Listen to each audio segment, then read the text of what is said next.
ఒక్కసారి కొమ్మూరి గోల్డ్ కి కాల్ చేయండి. తాకట్లో ఉన్న మీ బంగారాన్ని విడిపించి మార్కెట్ ప్రైస్ కి వాళ్ళు కొనుక్కుని మిగతా డబ్బులు మీకు ఇచ్చేస్తారు. హాయ్ హలో నమస్తే, వెల్కమ్ టు మనం టీవీ. నేను మీ చార్మి. మనం టీవీ ఉన్నది మన కోసం. ఎప్పుడైనా గుడికి పోయిర్రా? ఏం మాట్లాడుతున్నావు, గుడికి ఎందుకు పోరా అంటారా? పోయిర్రు కదా. మరి గుడికి పోయినప్పుడు మీరు ఏం చూస్తారు? దేవుడిని చూస్తారు. దేవుని మెడలో ఏమేమి హారాలు ఉన్నాయని చూస్తారా? చూడరు కదా. దేవుని హుండీలో అయినా ఏలు పెట్టి పైసలు దిద్దామని చూస్తారా? చూడరు కదా. చెట్టకోపం ఉంటే తీసుకెళ్తారా? తీసుకెళ్లరు కదా. కానీ ఒక ఆయన తీసుకుపోయిండు. సో ఈ వీడియో ఒకటి సోషల్ మీడియాలో ఫుల్ వైరల్గా మారినాడు. అయితే ఇది మన అనంతపురంలోని సాయిబాబా టెంపుల్ దగ్గర జరిగింది. అయితే ఒక వ్యక్తి బుద్ధిమంతుడిలాగా మంచిగా బ్యాగ్ వేసుకొని దేవా దేవా అంటూ దేవుడు ముందుకు వచ్చాడు. సాయిబాబా టెంపుల్లో జరిగింది. సో అక్కడ ఇట్లా దేవుడి ముందరికి వచ్చి, సాయిబాబా నాకు కొంచెం మంచి పని చెయ్యు, ఆయన ఇంకా దేవుడి దగ్గర మంచిగా మొక్కుకుంటూ ప్రదక్షిణాలు చేస్తున్నాడు. ఆ వీడియోస్ అంతా సోషల్, అది వీడియో సీసీటీవీ ఫుటేజ్ రికార్డ్ అయినాయి. అక్కడ పంతులు ఎవరు లేరు. ఆ టైంకి మరి తినడానికి వెళ్ళారా లేకపోతే అక్కడ దూరంలో ఉందో తెలియదు. అయితే ఆ వ్యక్తి వచ్చిండు, దేవుణ్ణి మొక్కిండు. మొక్కిన తర్వాత ఏమనిపించిందో ఏమో, శటకోపం చూసిండు. అరే ఇదేదో సిల్వర్ది మంచుకున్నది కదా అని చెప్పేసి శటకోపం తీసేసుకొని పోయిండు. ఎస్, మీరు విన్నది నిజమే. అందుకే ఫస్ట్లోనే అడిగా, గుడికి వెళ్ళిన వెంటనే మనకు ఫస్ట్ ఏమని గుర్తొస్తుంది? అరే దేవుణ్ణి చూడాలి. వెంకటేశ్వర స్వామి అయితే, స్వామి నాకు నా కోరికలన్నీ తీర్చవయ్యా అని చెప్తాం.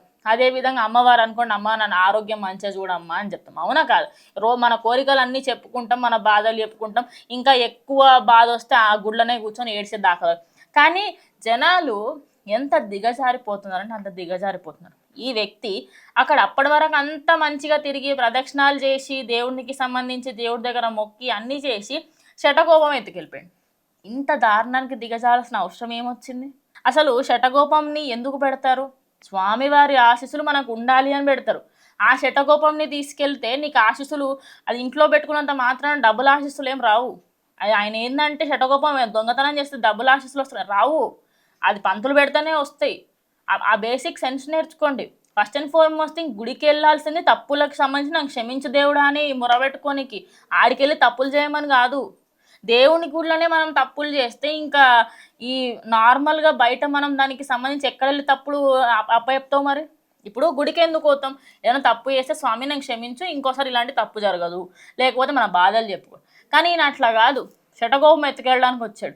సో ఆయన ప్లాన్ అదా లేకపోతే ఏంటనేది తెలీదు. ప్రజెంట్ ఆ శటకోపం అయితే ఎక్కువగానే కాస్ట్ ఉంటుందని తెలుస్తుంది.